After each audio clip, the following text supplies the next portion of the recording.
In this video, we're going to show the print speed and saturation, basically just your print quality. You're going to go to mode 5. Stop! This training video on Bizerba equipment is provided as a customer service to Vande scale customers who have purchased Bizerba product from Vande scales in the past.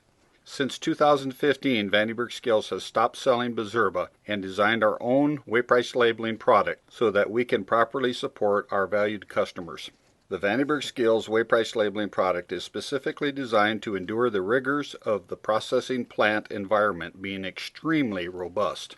The Vande scales weight price labeling equipment is designed to be lower cost to purchase, easier and simpler to operate, much lower cost to maintain, much lower cost to service, and easily serviced by your own technicians while being wash down capable and extremely durable. We have felt your weight price labeling pain over the years and promise not to overprice parts or services, keep the design simple, and use normal industry available parts. Vande Scales still has a large inventory of Bizerba parts that we will eagerly offer substantial discounts to you on. If you have not explored the Vande Scales weight price labeling equipment, you owe it to yourself to have a look. We are confident that once you understand the advantages, you will purchase Vande Scales weight price labeling product.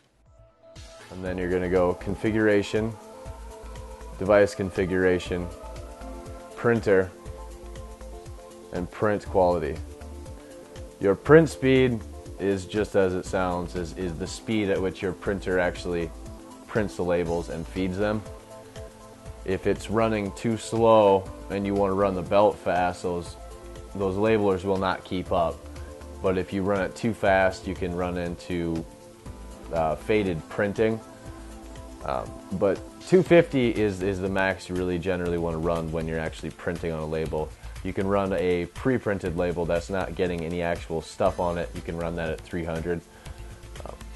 But 250 is usually generally good. If it's running too slow, the machine will give you errors that say label too slow. And that could be caused by something else, but you can check your print speed. Your saturation, it has a setting for both direct transfer and thermal transfer. You can turn up the percentage to make your print darker, but that actually raises the voltage on the print head, and it will actually create more wear on the print head and shorten its lifespan slightly. But generally that isn't something you should have to worry about unless you are getting faded print. You can turn that up a little bit if you have to.